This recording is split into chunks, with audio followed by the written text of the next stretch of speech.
Satu lagi.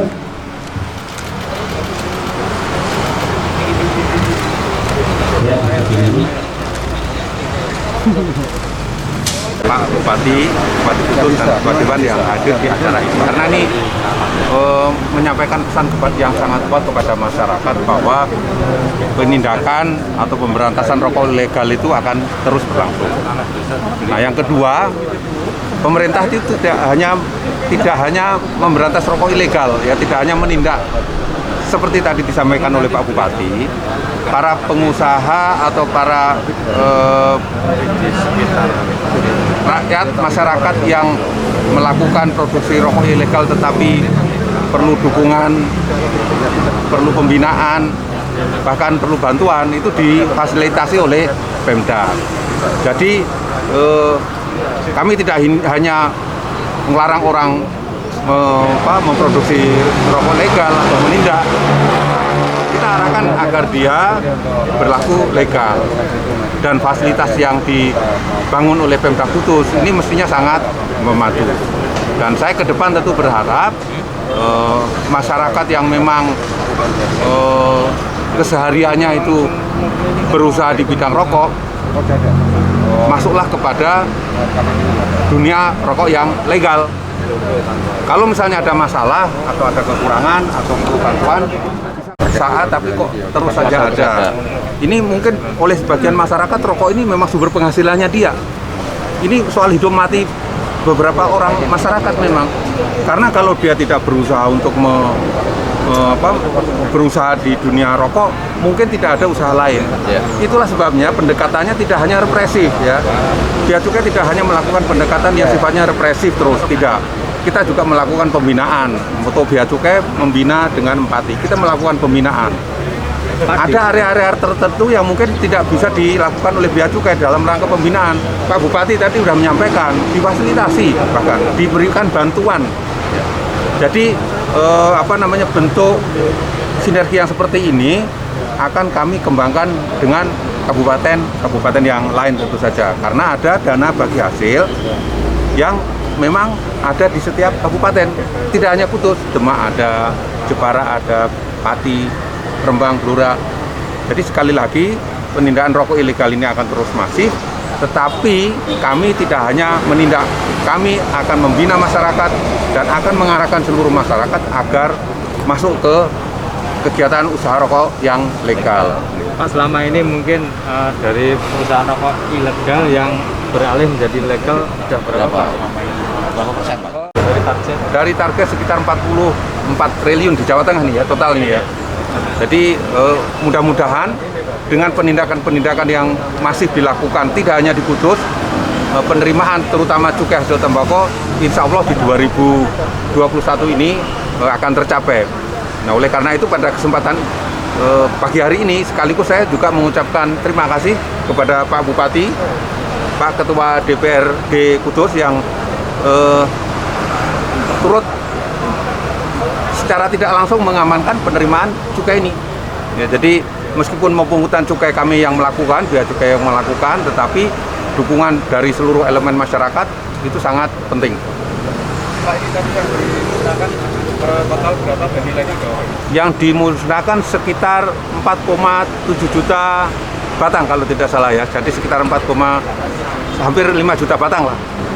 Jadi dan ini tidak hanya sekali ya. Pada tahun ini tidak hanya sekali. Ini segera kita musnahkan karena kapasitas gudang kita kan terbatas.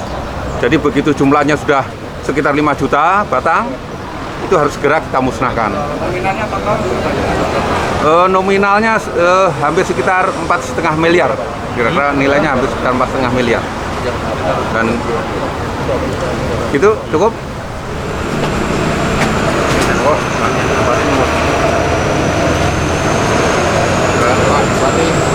Upaya dari Pemkab untuk memusnahkan rokok peredaran rokok itu juga, Pak? Ya, ini sangat apresiasi dan sangat terima kasih sekali. Ini adalah merupakan salah satu di dalam pembinaan memberikan efek jerah kepada pelaku-pelaku usaha yang masih ilegal sampai sekarang. Tentunya dari pemerintah Kabupaten Kudus bersama tim, termasuk Bea Cukai kolaborasi dengan tim APH, selalu memberikan pembinaan dan koordinasi terkait bagaimana supaya Kudus ini tidak ada rokok ilegal. Yang tentunya saat ini dengan adanya ada sosialisasi, edukasi, dan adanya KIHT sekarang, ini adalah salah satu bentuk pembinaan supaya bagaimana kita bisa memberantas untuk rokok-rokok yang ilegal. Yang tentunya dalam hal ini berkaitan dengan DPAJ kita. Karena dengan banyaknya rokok ilegal tentunya kita akan menurunnya DPAJ kita, tapi dengan adanya pembinaan seperti ini, dengan tidak adanya rokok ilegal, tentunya kita bisa meningkatkan untuk DPAJ kita, dan DPAJ kita tentunya efeknya buat untuk kesejahteraan masyarakat. Harapannya naik berapa persen Pak tahun depan ini? Ya, nah harapannya naik sebanyak-banyaknya. Bukan saya menatok berapa persen, sebanyak-banyaknya. Kita dinaikkan sampai 100% pun juga tidak apa-apa. Nah, gitu. Pak, kalau melihat kondisi untuk rokok yang golongan 3 sendiri Pak, di Kudus seperti apa Pak? Ya harusnya kita sendiri harus memang perlu untuk menyesuaikan bagaimana supaya harga-harga ini bisa terjangkau ya. Jadi jangan sampai nanti rokok ilegal ini lebih murah, yang kapasitasnya memang tidak ada cukainya, dia sendiri bisa membeli lebih murah, bisa terjangkau, sedangkan untuk rokok-rokok yang tidak resmi ini memang sangat jauh sekali perbedaannya. Ini menjadikan kesenjangan dan antara mereka sendiri tentunya lebih mirah yang murah, dan ini memicu di dalam rokok ilegal nanti. Ketika produksi rokok ilegal lebih banyak dan jangkauannya lebih murah, ini bisa ditinggalkan rokok-rokok terutama yang cukup menarik itu Bupati baru hari ini bisa hadir di acara seperti ini gitu. Kalau sebelum-sebelumnya nggak pernah ada. Oh pernah. Pernah ya Pak ya? Dulu saya pernah, sudah pernah. Ya? Saya sudah yang kedua kali ini. Untuk ikut pembakaran sudah yang kedua kali ini. Karena kemarin tuh sering tabrakan. Sering tabrakan agenda, dan agenda ini memang gimana sudah kita agendakan, kata saya sebagai pelayan masyarakat ya bagaimana julukanku masyarakat. Ya kan gitu kan. Tapi tentunya di sini tetap ada perwakilan. Pak, untuk pemaksimalan KIHT seperti apa Pak? KIHT maksimalkan tentunya ini dalam kajian, tentunya itu tanah desa ya. Bagaimana kita bisa mengupayakan nanti kita bersama Pak Ketua DPRD untuk ada APBD yang kita gelontorkan di sana. Kita bisa sewa tanah lagi. Kalau udah gitu, kalau ada kajian, kalau memang bisa ditukar guling ya kita tukar guling. Tentunya beli tanah dan bisa untuk dana cukai yang kita gelontorkan di sana. Itu aja. Pilihannya itu. Untuk menarik perusahaan-perusahaan rokok kecil di KIHT Pak, ada upaya dari Pemkab Pak? Menarik, ya menarik tentunya di saat ini kan kita sewa sangat murah sekali, fasilitas tercukupi. Kita mulai dari laboratorium sampai untuk pembinaan di sana selalu ada. Ini salah satu untuk ketertarikan untuk pelaku usaha rokok ini apa sih? Paling kita sedia di gudang, dan untuk tarifnya di situ distribusinya sangat murah sekali.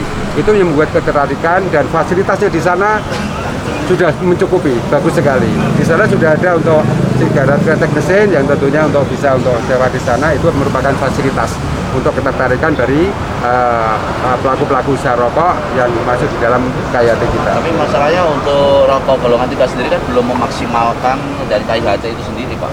Ya. Dari jumlah yang ada ya. Karena ini belum mencukupi KIHT kita. Ini pun masih ada yang antri sampai 17 pelaku usaha yang berminat untuk di sana. Tapi ketika keterbatasan kita dalam evaluasi dan kajian kita sekarang ini belum terpenuhi, mudah-mudahan untuk di dua-dua ini bisa terpenuhi. Nanti bersama saya dengan Pak Ketua Dewan akan kita kaji bisa lebih cepat, dan kita putuskan nanti apa yang harus, apakah kita kasih APBD untuk perluasan KIHT itu, apakah kita harus membeli tanah, ya kan, kita bisa gelontorkan untuk dana cukai, bisa untuk membangun di sana. Gitu.